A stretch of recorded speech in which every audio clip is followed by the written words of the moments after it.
Most parents say, we'll start cheap, and if they stick with it, we'll upgrade then. But here's the ironic twist. The right piano is actually one of the biggest things that helps them stick with it. So in this video, we're talking about the importance of really picking an appropriate first instrument so that you don't accidentally kill the musical spark before it even starts.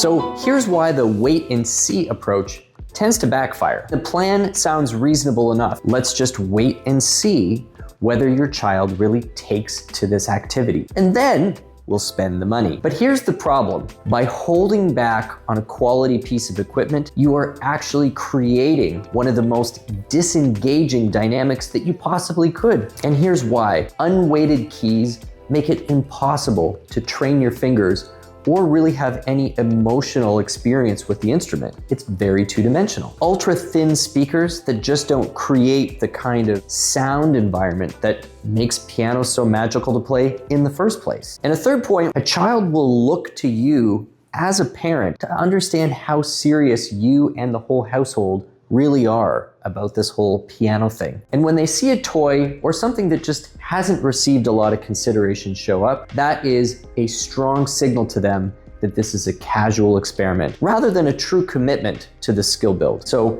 as they get into this experience and the instrument is just failing to create a physically joyful and inspiring experience, they write themselves off and they disengage and simply want to quit. When young students feel like they're in front of a real instrument, they treat it with a level of seriousness. When it feels like a toy, that's the response you're gonna get. Before we go on, let's just take a quick moment and thank you all for tuning into today's video. Some of you are already subscribed to the channel, but according to the analytics, more than half of you are not, and we would love to change that. We've been working super hard behind the scenes to create a whole new subscriber experience, and we're going to be rolling that out very, very soon. So thank you so much for your support and helping to grow the channel. It really helps us to keep bringing you weekly piano content. Now, let's get back to the video. So let's get a little specific. What are those common missteps that shoppers and parents often make when they're venturing into the world of pianos and making that first purchase? First would be unweighted portables or really old digitals with poor weight, primarily because of their low cost. These provide no resistance. They come with springy keys and a tiny, if not non-existent, dynamic range. Feather touch or hammer press, the sound barely changes, and they wind up learning the wrong mechanics and technique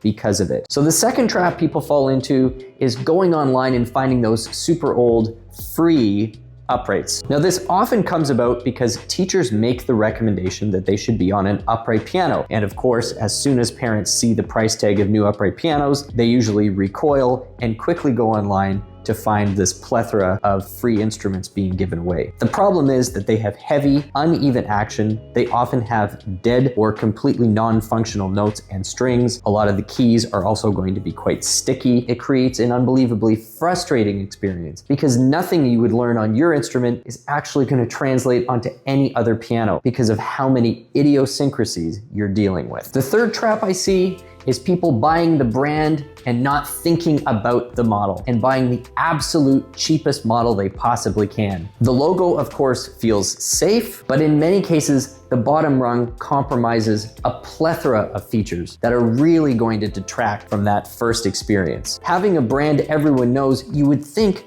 gives you some safety in terms of resale or trade up. But the problem is everybody inside the industry already knows about these super cheap models that really aren't musically worth very much. So not only have you compromised the learning experience, it's probably not going to be worth very much when you try and trade it in. When we combine all three of these potential pitfalls, practice is going to feel like you're constantly pushing a rock up a mountain. The piano you're taking lessons on probably feels great and inspiring, and as soon as you get home, you're back to a piano that's just difficult to play. So what does a good first piano look like? Well, it doesn't mean any specific brand or really a particular price point. A great first piano is going to have an action with proper weighting that's consistent from key to key, creating the progress and the effortless responsiveness to the instrument. This means going out and looking for digital pianos that advertise fully weighted actions, or if you're looking for an acoustic, new or used, ensure that it is properly maintained and that every key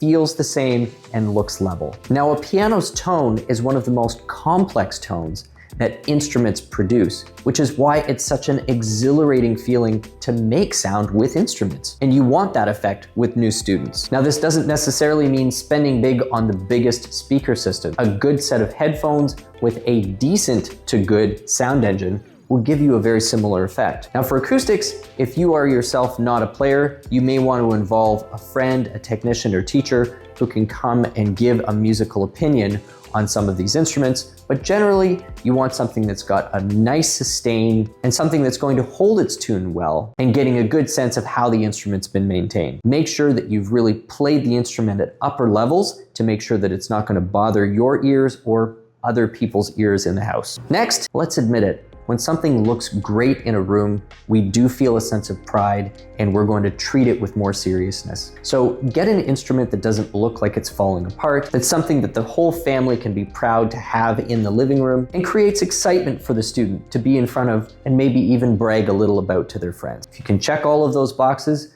you're in great shape. For families where there's already music in the home, spending a bit more in the areas of tone quality generally makes a lot of sense. And for complete beginners, obviously budget is critical, but you want to make sure that you're at least up high enough where you're going to be getting a quality action and at minimum, a great tone when using headphones. So the verdict here is that you don't want to wait too long for talent to show itself before investing in a piece of equipment that can enable that talent in the first place. As always, we'd love to hear what you thought about the video, and thank you so much for checking us out here at Merriam Pianos on YouTube. My name is Stu Harrison, and we'll see you again soon.